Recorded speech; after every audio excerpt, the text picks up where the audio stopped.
이미 여러 차례 말씀을 나눈 것과 같이 우리 인간은 누구나 종교성이라는 것을 가지고 있습니다.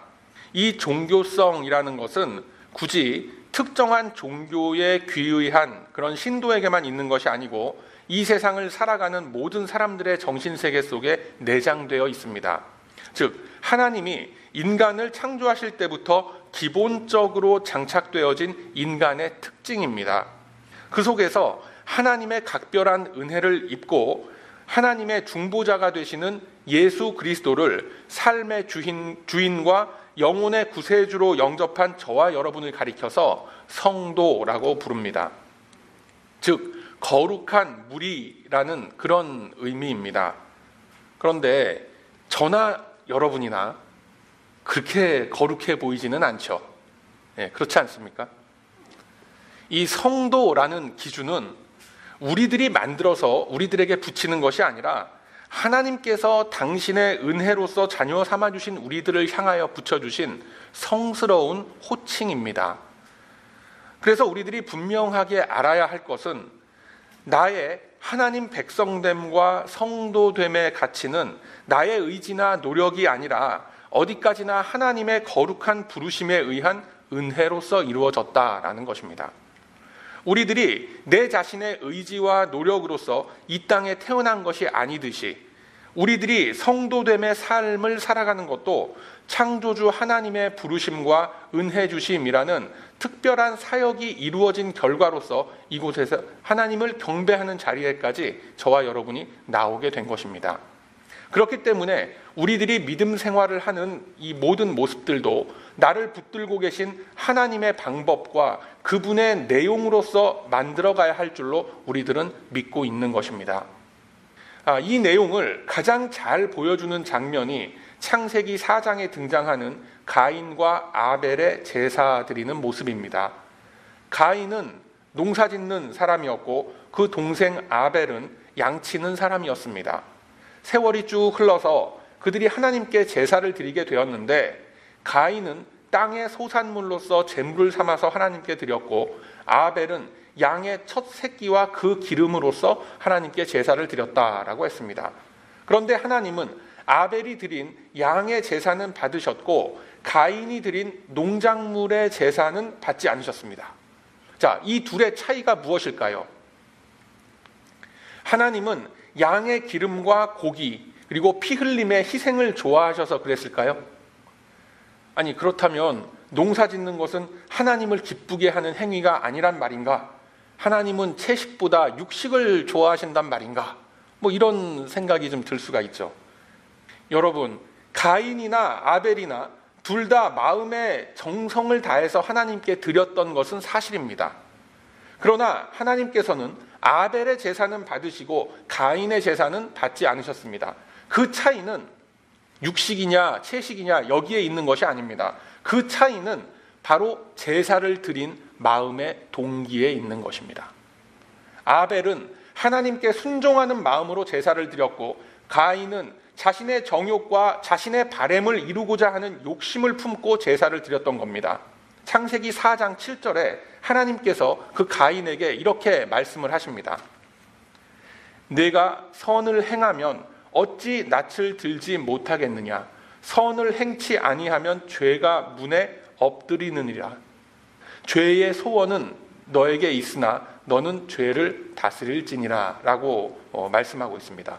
자, 여기서 죄의 소원이라고 표현된 어절의 정확한 번역은 죄의 사모함입니다. 죄를 사모한다라는 거예요. 즉, 가인은 죄악된 마음으로 제사를 드렸기 때문에 그가 올려드린 똑같은 정성은 받아들여지지 않았던 겁니다.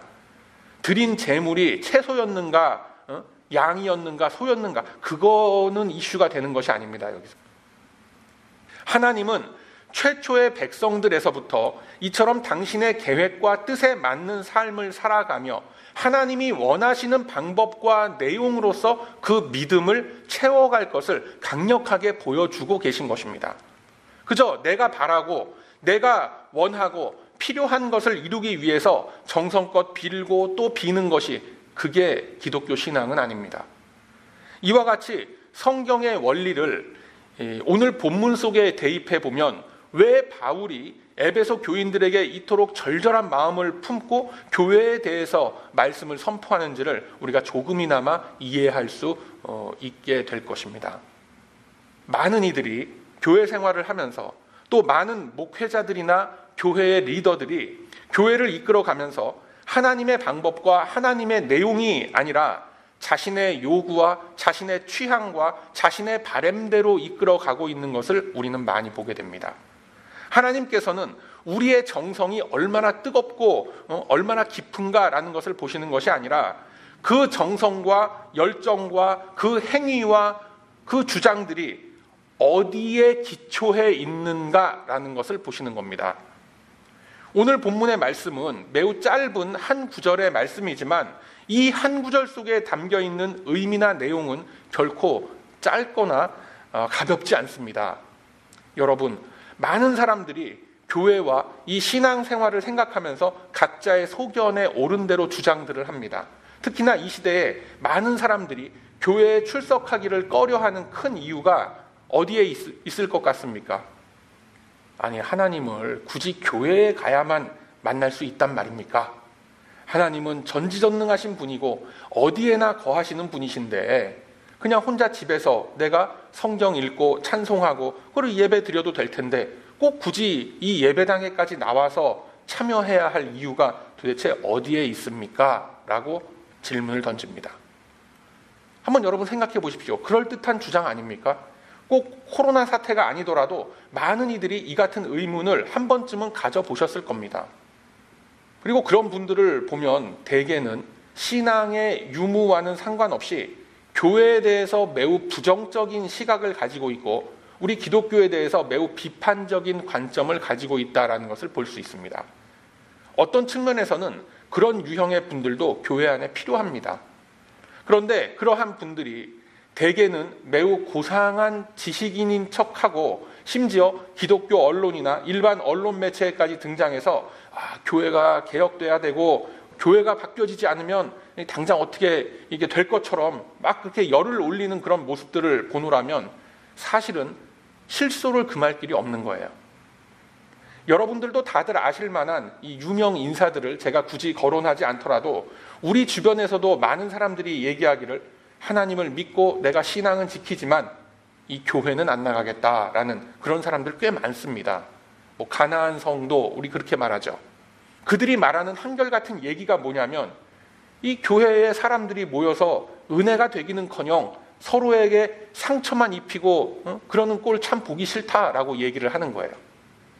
사람들이 나서서 막 일하는 모습들도 다 보기 싫고 또 자기 눈에 거슬리는 사람들의 모습이나 자기의 생각이나 자기의 신념과 맞지 않는 사람들이 목소리 내는 것 보기 싫고 오히려 상처가 된다라고 이야기를 합니다. 어떻습니까, 여러분? 그럴듯하게 들리지 않습니까? 물론 그런 분들 말씀도 일리는 있습니다만 사실은 그분들이 성경적 의미의 신앙생활과 교회의 생활을 모르기 때문에 하는 무지의 소치인 거예요. 얼핏 보면 매우 비판적인 지식인인 듯 싶지만 꽤나 고상한 신앙인인들인 척하지만 사실은 성경을 모르고 하나님의 의도와 하나님의 계획에 대해서는 전혀 순종할 줄 모르는 사람들인 것입니다. 더 적나라하게 말하면 그냥 자기 잘난 맛에 사는 거예요. 사실 가만히 보면 그렇게 잘나지도 않았는데도 그 잘난 맛에 살더라라는 것이죠. 그래서 우리들은 교회의 본질을 더 잘 이해하고 분명하게 알아야 할 필요가 있습니다. 이 교회의 시작은 사람의 목적이나 사람의 바램을 이루기 위하여 시작된 것 아닙니다. 인간적인 목적을 달성하기 위해서 교회가 이 땅에 세워진 것 결코 아닙니다. 그리고 그런 목적으로 교회에 발을 들였다면 그분은 번지수를 잘못 찾아오신 겁니다. 교회의 조직과 교회의 모임은 하나님께서 원하셔서 만든 겁니다. 그래서 교회 안에는 하나님께서 일하시는 방법과 그분의 계획, 하나님이 일하시는 내용과 하나님의 지혜와 원리가 다 녹아 스며들어 있는 것입니다. 그 중에서 가장 대표적으로 우리의 눈에 보이는 모습이 바로 지금처럼 예배를 드리는 것입니다. 예배는 혼자서도 또 어느 곳에서나 드릴 수가 있지만 하나님은 지금의 우리들과 같이 이 공동체를, 예배 공동체를 이루어가는 것을 원하고 계신 겁니다. 예배 속에는 내가 하나님께 드리는 것과 하나님이 우리들에게 주시는 것으로서 나뉘어집니다. 즉 하나님께서 우리를 위하여 당신의 은혜를 베풀어주는 그 통로가 바로 예배인 것입니다. 그래서 우리가 서비스라고 하는 거예요. 주일 아침에 참 늦게까지 쉬고 싶은데도 불구하고 내가 애써서 나와 앉아 있기 때문에 이게 서비스가 아닌 겁니다. 우리들은 하나님의 초대에 응해서 이 자리에 나온 겁니다. 하나님은 이 예배를 통해서 우리를 위로하시고 우리를 격려해 주십니다. 그것이, 이 사실이 예배를 그저 구경하러 나와서 이렇게 앉아 있으면 결코 실감하지 못합니다. 그러나 예배 안으로 깊이 들어와서 예배에 집중을 하고 몰입을 하면서 예배 순서마다 담긴 의미를 새기면서 참여를 하면 각 시간과 순서마다 하나님께서 예비하신 은혜와 그 내용들이 깨달아지게 되고 기쁨과 감사함이 마음에 차오르게 되는 것입니다. 특히 우리 베다니 교회는 전통적인 예전을 고수하고 있는 그런 교회이기도 합니다. 그래서 순서 하나하나마다 담겨있는 의미와 내용들을 우리가 알아갈수록 성경 말씀 속으로 우리가 자연스럽게 더욱 깊이 들어갈 수 있도록 이 예배가 설계가 되어 있는 것입니다. 여러분, 이 예배 시간 가운데에 가장 중요한 순서가 뭐라고 생각하십니까? 주보를 한번 펴놓고 한번 쭉 보세요. 굉장히 깁니다. 예배의 부름, 기도, 찬송, 설교, 성경 낭독, 교독문 낭송, 사죄의 기도와 사죄의 선포, 헌금, 광고, 축도, 이렇게 나뉘어지죠. 사실 그 어느 것 하나도 가볍게 여기고 넘어갈 수 있는 그런 것들이 없습니다. 그러나 그 중에서도 가장 중요한 것은 사실 이 설교의 시간이 아니라 우리가 참회의 기도를 드리는 그 시간과 사죄의 선포를 하는 그 시간인 거예요. 하나님께서 이 예배를 제정하시고 만들어주시면서 우리들에게 원하시는 것은 죄사함을 입은 정결한 마음으로 하나님을 경배하게끔 하는 것입니다. 우리들이 살아가는 동안에 이 나날이 순간순간마다 짓곤 하는 이 죄사함의 문제가 해결이 안 된 심령은 같은 공간에 들어와서 예배 속에 참여해 있다 하더라도 하나님 보시기에는 가인의 제사와 같은 거예요. 그래서 이 참회의 기도와 사죄 선포가 사실은 가장 중요한 예배의 순서가 되는 겁니다. 많은 분들이 생각하기를 좀 늦더라도 설교 시간 전에만 들어가서 그래도 말씀 듣고 나오면 되지 않겠는가 생각을 하지만 사실은 그렇지 않습니다. 물론 설교 말씀 굉장히 중요하지만 가장 중요한 것은 하나님으로부터 죄의 용서함을 받고 그 용서함의 선포를 받는 그 순서가 제일 중요한 겁니다. 사실 하나님 앞에서 죄사함의 은혜를 입은 심령이 올려드리는 경배와 찬양을 하나님은 받으시는 것입니다. 그리고 그 답례로서 말씀의 은혜를 우리에게 주시고 세상을 살아갈 힘과 용기와 소망과 복을 우리들의 심령 속에 베풀어 주시는 것입니다. 그렇기 때문에 우리들이 일주일에 한 번 모여서 하나님이 지정하신 날에 지정하신 공간에 모여서 하나의 공동체를 이루면서 드리는 이 예배의 소중함이라는 것은 아무리 강조해도 지나침이 없는 것입니다. 그런데 이러한 예배를 나 혼자서 집에서 그렇게 드릴 수가 있겠습니까? 혼자서 성경을 연구하고 묵상할 수는 있어도 예배라는 성경적 바른 개념을 생각한다라면 교회는 바로 그것을 위해서 존재해야 되고 또 교회가 행해야 하는 그 역할은 분명해지는 것입니다. 그래서 이 교회는 가장 먼저 예배 공동체가 되어야 하는 것입니다. 성경 말씀대로 성령의 인도하심을 받아서 드려지는 정확하고 바른 예배가 교회가 모여서 해야 하고 지켜야 하는 가장 중요한 가치인 것입니다. 구제와 나눔과 여러 가지 사회 참여와 문화 선교 등이 다 있습니다만 가장 중요한 교회의 역할과 우리가 지켜야 할 사명은 예배를 지켜나가는 것이며 예배자를 세워가는 것입니다. 그 중요한 사명을 이루어 가게끔 하기 위해서 하나님께서는 이 지상의 교회들을 허락하신 것입니다. 교회는 바로 이 역할에 충실해야 되고 다른 기능들이 조금 약하더라도 하나님 앞에서 충분히 인정받는 그리스도의 몸이 되는 것입니다.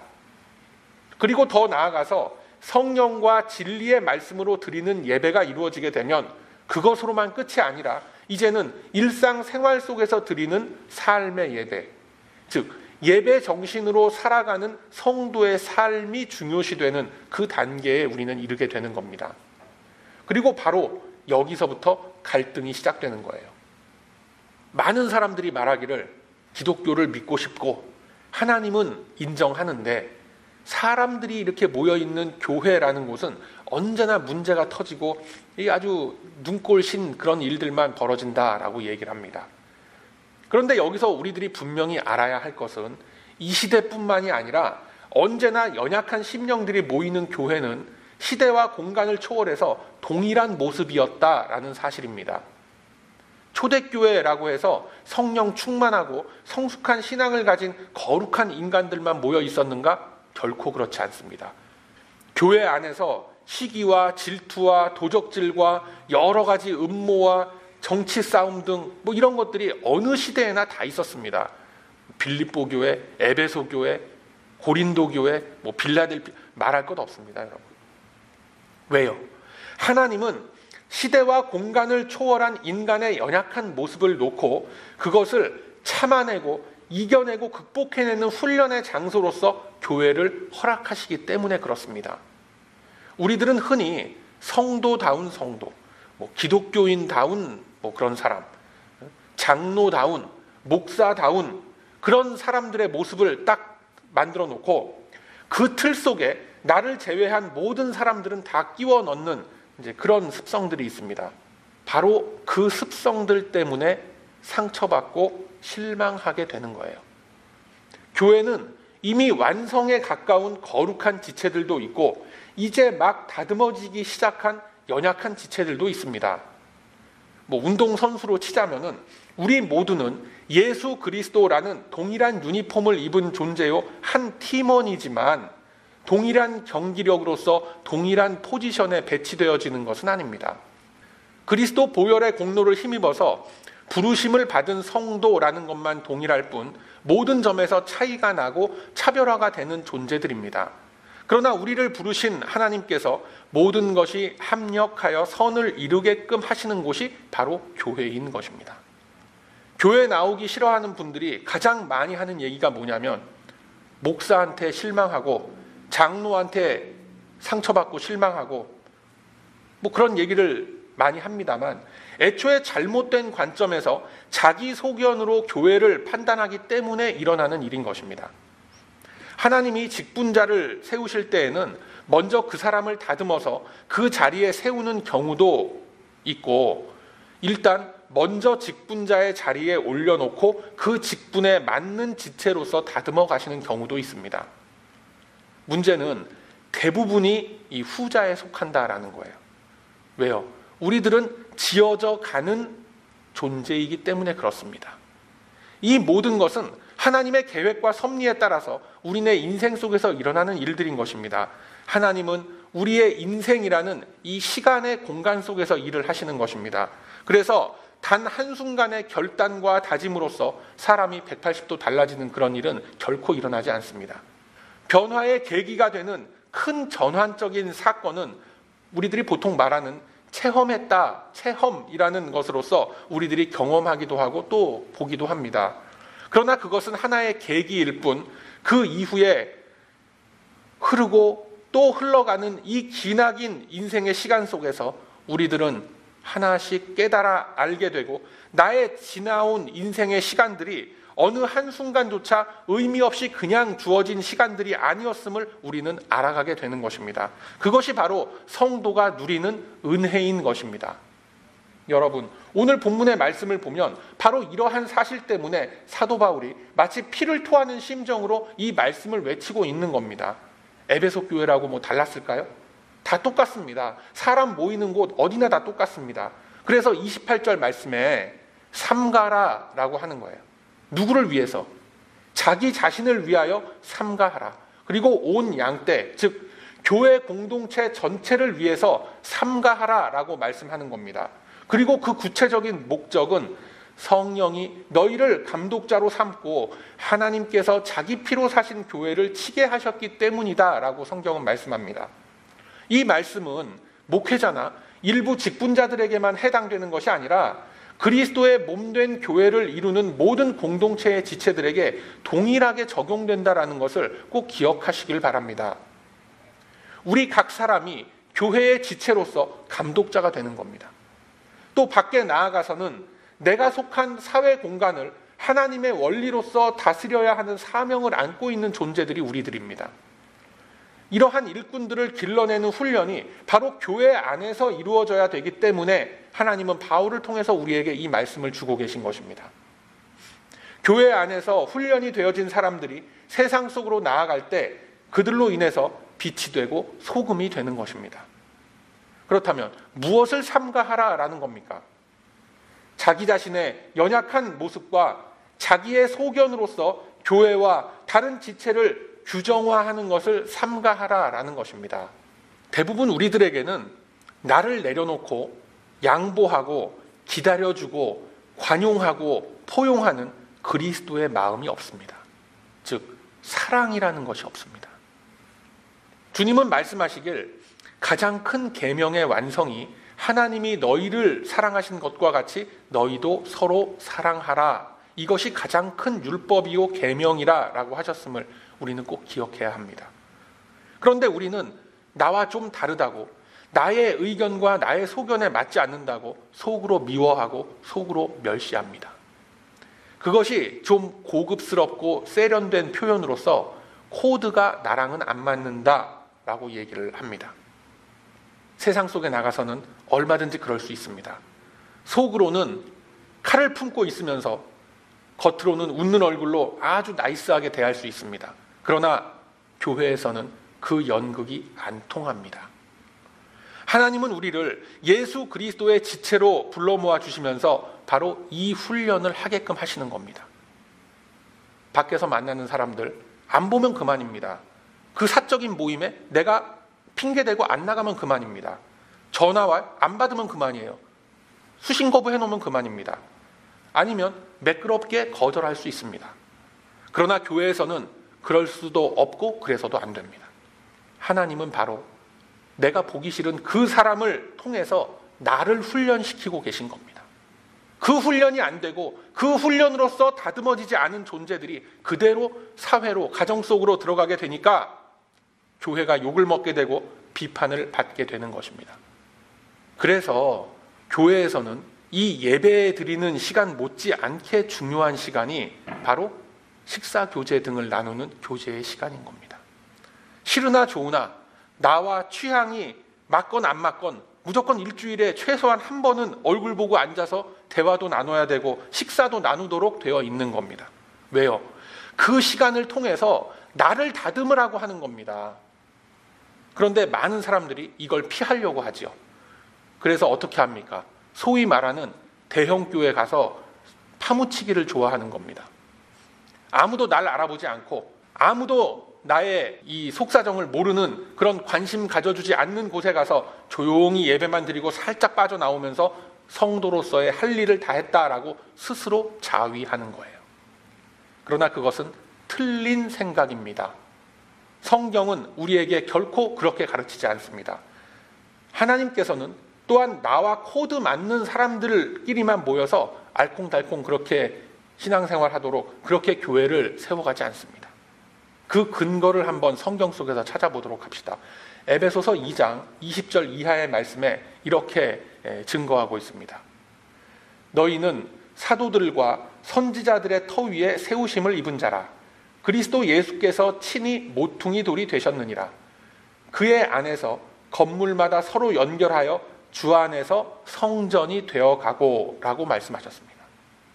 우리 한 사람이 각각 그리스도의 집을 완성해 나아가는 벽돌 한 장, 창틀 하나, 문짝 하나로서 우리는 부르심을 받아서 세워지는 것입니다. 그리고 이어지는 에베소서 2장 22절의 말씀, 너희도 성령 안에서 하나님의 거하실 처소가 되기 위하여 예수 안에서 함께 지어져 가느니라. 아멘. 이 말씀에서 가장 중요한 키워드가 뭡니까? 자, 여기서 바로 퀴즈가 나갑니다. 이 에베소서 2장 22절 말씀 중에서 가장 중요한 키워드가 무엇인가?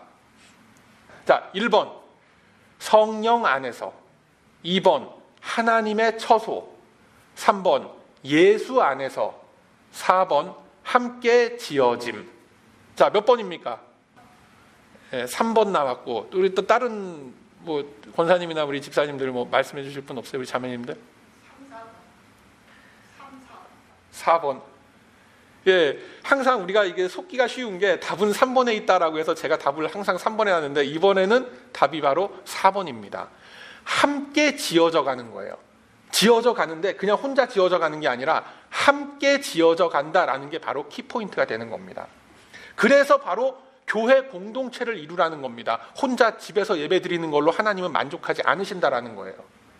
이것이 우리가 말씀 안에서 함께 예배를 그리고 교회를 이루어야 가는 사명이다라는 것을 여러분 꼭 기억하시길 바랍니다. 사랑하는 우리 베다니 가족 여러분, 하나님은 우리를 당신의 사랑하심과 같은 사랑의 메신저로서 세우시기 위해서 이곳에 불러 모아주신 것으로서 우리는 믿습니다. 하나님의 사랑이라는 것은 당신과 코드 맞는 사람들만 사랑하셔서 구원하시는 그런 사랑이 아닙니다. 당신을 거부하고 핍박했던 바울 같은 사람도, 나아가서는 저와 여러분도 다 하나님께서는 참아주고 인내하시면서 기다려주시는 그런 사랑인 것입니다. 그래서 사랑이 무엇이라고 하셨습니까? 고린도전서 13장 4절 이하에 사랑은 오래 참고 사랑은 온유하며 투기하는 자가 되지 않으며 자랑하지 아니한다라고 하신 겁니다. 여러 가지 또 계속 이어지는 말씀을 하시면서 사랑에 대해서 이렇게 말씀합니다.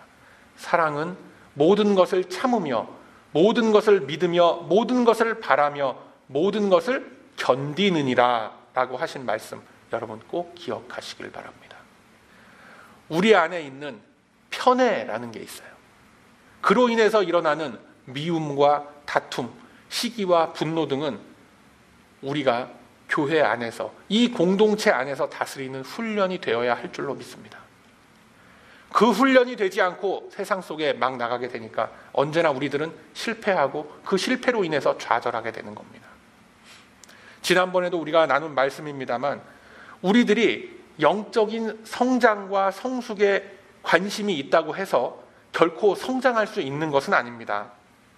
실제로 내 삶 속에 이 원리를 적용을 해서 실천이 뒤따르지 않는다면 결코 그리스도를 닮아가는 성숙한 성도의 모습은 그냥 내 머릿속에만 있는, 내 생각 속에만 머무르는 그런 환상으로만 남게 될 겁니다.